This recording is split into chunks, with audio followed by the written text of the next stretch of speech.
Welcome back to a new video. Before I talk about this workout, I do apologize if I sound a bit nasally.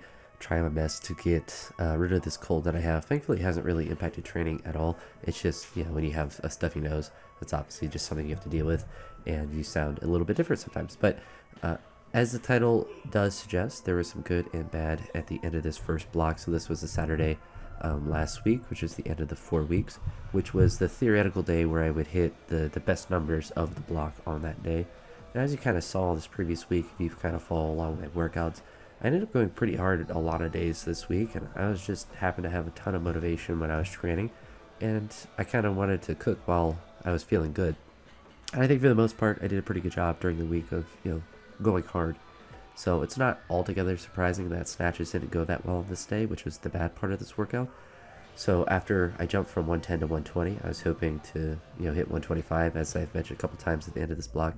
But you'll see I just missed 120 a couple times, and I was really disappointed because I thought that was just going to be an indicator that everything was just going to feel bad in this session, which, wasn't the end of the world, and I'm just going to leave that be walking over in disappointment in. So I think I try it one more time and clark it, but I wasn't going to be entirely disappointed because I had a really good training, this 4-week training block, and it's only 4 weeks.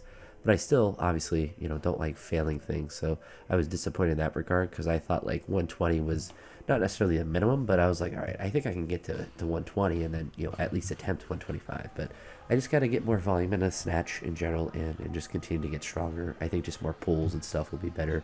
But I think in future, in the videos that I've recorded, I kind of talk about some of those goals and some of those adjustments, and you kind of see those. But generally, training just continues to go really well for the clean jerks in particular, but just for my legs, leg strength too. If you follow me on Instagram, you'll have a little preview. Sometimes if I hit really good lifts, I'll throw them up on Instagram before they go on YouTube. Usually YouTube is just a little bit delayed, especially if I get busy with life like this last week. There's a couple of events after school that I had during the week, so I just wasn't able to do as much editing in the evenings as I would normally do. But as you see there, I did 145 and then this 155, which is a very high percentage of my max. And you see here, wasn't really that difficult. I caught it with pretty good lockout above my head. Didn't, recover the jerk, I guess, properly, but decided to jump up to this 163 since it was the last day of the block. And did the clean, but it was pretty difficult. And I actually had a moment where I was actually confident to attempt the jerk. So it wasn't like a total Clark, but I just didn't have enough strength with it. And then I do totally Clark this clean here. I'm just not confident enough to go under that weight. And as you saw, that's like the front squat I did yesterday was with 170. But when I did that 163, the clean didn't feel too bad. Obviously, it kind of had that hip shift, and that's something that I'm continuing to work, not necessarily directly in the lifts, but more so with trying to do some more external rotator exercises. So it's actually the one that's been really nice, and I think it's actually been helping, is if you're just sitting in a chair and you have your leg at a 90-degree angle, if you just turn your foot outwards and externally rotate it, that kind of feeling in your hip has been one that I feel like is weaker on my right side than my left. I mean, logically, just looking at my lifts, it seems like that would be the case.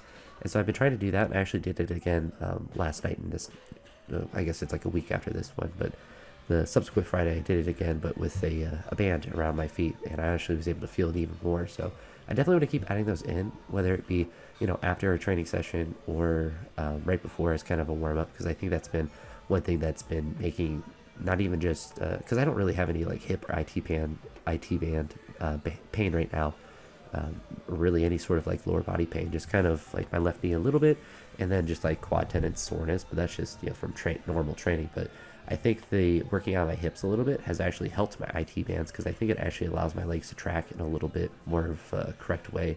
Because I think that's the biggest risk when you have kind of like hip shifts and stuff like that, is that other things downstream kind of get put into a more compromised position.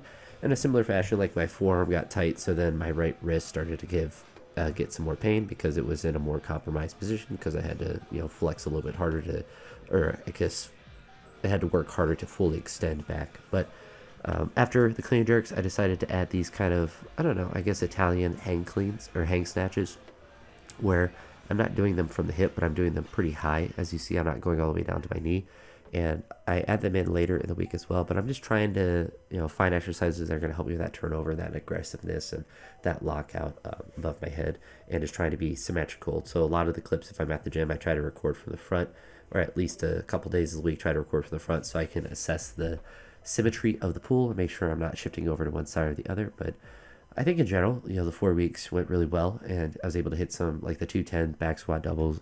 Hitting that was really big, and like just generally, I hit some really good lifts. So I'm not totally disappointed at all. Obviously, at the end of the 4 weeks, if you kind of plan on having it be your best numbers, you kind of want it to be. But I think if I'm hitting good numbers throughout the 4 weeks, and then just continue to build that momentum and use that 4 week as kind of like the benchmark to reset and to figure out what things I need to adjust and change for the next 4 weeks. I think it will just continue to build that momentum into May, which is the goal, to be able to get up to like that 130 and have that be a consistent, hopefully second attempt if I can get a lot stronger. But then like if I'm even taking cracks at like a 160 plus clean and jerk, that's really good in the middle of training, because that's not something that typically happens. I usually hit my best clean jerks in competition, and usually in training I could be as much as 10 kilograms up under what I can do in a competition, because competition settings do help a lot. But with that being said, that's going to be it for this one. If you made it this far, I appreciate it, and I'll talk to you all in the next one. Have a great day. Peace.